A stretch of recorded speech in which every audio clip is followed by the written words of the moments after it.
From the heart of Philly, this is CBS News Philadelphia. Now at 9 o'clock, a teenage boy rushed to the hospital after being shot in West Philadelphia. What we know at this hour about his condition and the police investigation. And new video from overnight of the encampment at the University of Pennsylvania.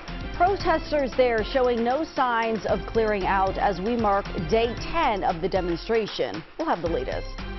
And it'll be a cool, cloudy and rainy day in the city tomorrow. How more than 40,000 runners for the Broad Street Run could be impacted. Your forecast coming up next. Today is Saturday, May 4th. Good morning, everyone. I'm Jan Carabeo. Howard Monroe has the day off. Let's get right to meteorologist Tammy Sousa with that next weather forecast. We are talking about the Broad Street Run, but a lot of people have plans today, too. Tammy, so how's it looking? They have plans today. They have plans tomorrow morning, plans tomorrow afternoon. No matter what you're doing today, carry the umbrella or the rain poncho, and you'll need to do the same tomorrow. But it isn't going to be a total washout all day long. Let's go ahead and take a look at a couple things. How about we start off with exactly what you can expect out there for today.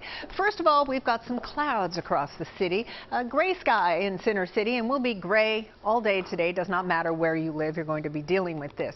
So here's what you can expect. Unseasonably cool weather. We're going to be in the low 60s today and tomorrow. We should be in the low 70s, so we're going to underachieve.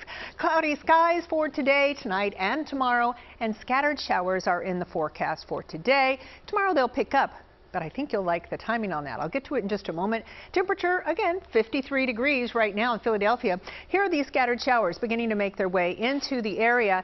And this is actually the tip of the iceberg of the showers moving in. So if you're in Dover, if you're in, perhaps Wilmington, Newark, they're going to be moving in your direction over toward Millville. Just a little bit later on this morning, you'll start to see the showers moving in. So this batch of rain is going to move through, but we're going to see more moisture flowing in because we have a front out to the west that's going to speed up and draw that moisture in. So for today, up to 61, scattered showers throughout the day, not a total washout. And here's the best news of all. Broad Street Run, mainly cloudy at the start, maybe a sprinkle. Steady rain doesn't move in until after 10 in the morning. Southeast wind to 10 miles an hour and the temperature in the low to mid 50s. This is a huge improvement over the last couple of days. We'll talk more about this and time out the rain when I come back in a few minutes. Yeah, Jan? the racers are smiling this morning. All right, Tammy, appreciate that. Thank you. Now to some breaking news from overnight. A teenage boy is in the hospital today after he was shot at 50th and Spruce Street in West Philadelphia. Police say the shooting happened around 11:30 last night. Officers on the scene there rushed him to the hospital and say the teen should recover. 2 people are now in custody, and police say they are still looking for 2 more suspects. Also breaking overnight, 2 women are rushed to the hospital after police say they crashed into 2 parked cars in Philadelphia's Wissinoming neighborhood. This was the scene around midnight near the intersection of Heckerman and Carver Streets. You can see there the damage to the hood of that vehicle. We're told the women are now in critical condition, and investigators believe speed may have been a factor. Today marks the 10th day of a pro-Palestinian encampment at the University of Pennsylvania. Our crew stopped by that encampment overnight, and as you can see here, the encampment is still standing strong today. Now, on Thursday, a group of faculty, alumni, and students hand-delivered more than 3,000 signatures to the office of Penn's interim president, calling for the removal of the pro-Palestinian encampment. Meantime, Jewish students and faculty expressed concerns of harassment and anti-Semitism. Yesterday, Governor Shapiro called for the protection of free speech. He also called on Penn leadership to keep those students safe. You have not only a moral obligation, but a legal obligation to keep your students safe and free from discrimination. In a statement, university leaders said the school, quote, strongly opposes sanctions, boycotts, or disinvestment targeted against Israel. Divestment focused on Israel is also against the law in the Commonwealth of Pennsylvania. Meantime, in New York, police cleared a student encampment at NYU. Demonstrators took to the streets around the school in response during the day. At least 13 people were arrested as police cleared out that encampment. Meantime, nationwide, roughly 2,000 people have been arrested in protests over the Israel-Hamas war. Stay with CBS News Philadelphia for the latest on these campus protests, both here locally and nationally. When we're not on air, you can always get the very latest updates online at cbsphiladelphia.com. The countdown is on for tomorrow's Broad Street Run. Thousands of runners are preparing for the largest 10-mile road race in the entire country. And runners, if you haven't picked up your bibs just yet, today is the last day to do so. It's the final day of the Health and Wellness Expo at the Pennsylvania Convention Center. Many participants stopped by yesterday to pick up those race packets. And anticipation is growing ahead of the big day. The city is welcoming 40,000 people, and that means a boom in business. Businesses like the Palladium along Packer Avenue are ready to welcome those runners.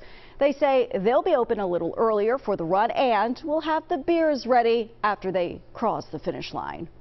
You have the Phillies playing and the Broad Street Run, so we're expecting a big crowd. You see so many people in their cutoffs and their shorts all sweaty with their water bottles, they're all out of breath. Probably going to be mobbed in here. Organizers say this is the first year since the pandemic that the run has reached its participation capacity. The race starts at 7:30 tomorrow morning.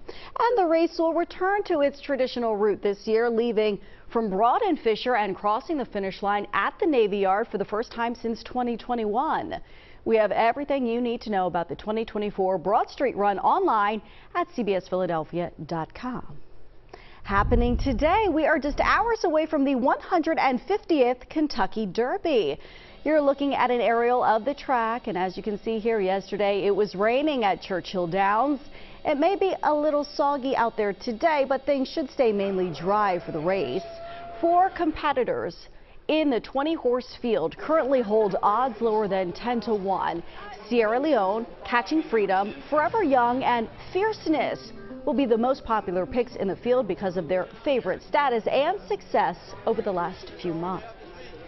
And this weekend is Mayfest, a big celebration complete with German music, dancers, food, and the city's biggest maypole. Our Ross DeMattei has been live for us all morning. He joins us live again at Brauhaus Schmitz at 7th and South Streets with a preview. Ross, what's going on now? Well, Jan, you mentioned the largest maypole in the city. It's actually right behind me, already been erected and is looking fantastic here on South Street, all in preparation for the 11th annual Mayfest. And joining us live is Doug Hager, the owner of Brauhaus Schmitz and the organizer of this great festival every year. Beer in hand, very spirited of you. Thanks so much for being with us.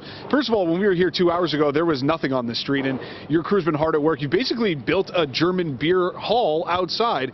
Was that the intention? And how else is it going to look here in a couple hours when the festival starts?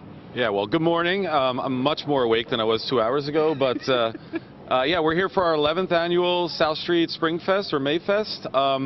You know, we've been doing this for 11 years, so we've got this down to a science, but it's a lot of work to build this. We're going to have a beer garden out here for about 1,000 people.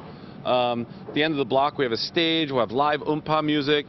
There'll be the German dancers dancing around the maypole later. Lots of food, lots of beer. I mean, we're going to have a lot of fun. We even have a leader lift competition today, and there's a film crew from Germany coming to do a documentary about it. But and speaking of leader lift, you know, we were showing off earlier this morning just how strenuous it is to hold up that beer like so. And Sean was really showing us. I mean, he's been going 2 hours strong, maybe even a little longer. And look at him, he's still got the form going. How you holding up? Ross, it's a little dicey. I'm not going to lie to you. It's a little dicey. Well, I heard that if you actually drink the beer, then it becomes less of a burden on your arm. It should become later, I believe, yes.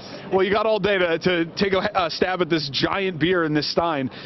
You're actually supplying a lot of the beer today. How do you go about picking that selection for a major beer, a major German festival like this, where we know beer is first and foremost at the top of the list? Well, we have a spring seasonal called Maybach, which is basically an amber lager. It's what we got here.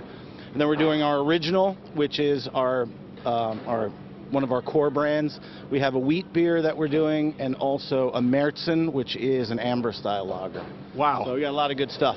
I've seen the beer selection, not up close, but trust me, if you're a beer lover out there, you've got everything you need. And if you're half as jacked as Sean, then you should do pretty well in the leader lift, right? Yeah, absolutely. Okay, so we got that going on at 1 o'clock. No bent elbows. That's the rule. Yeah, exactly. Keep it straight. We'll end with this, Doug.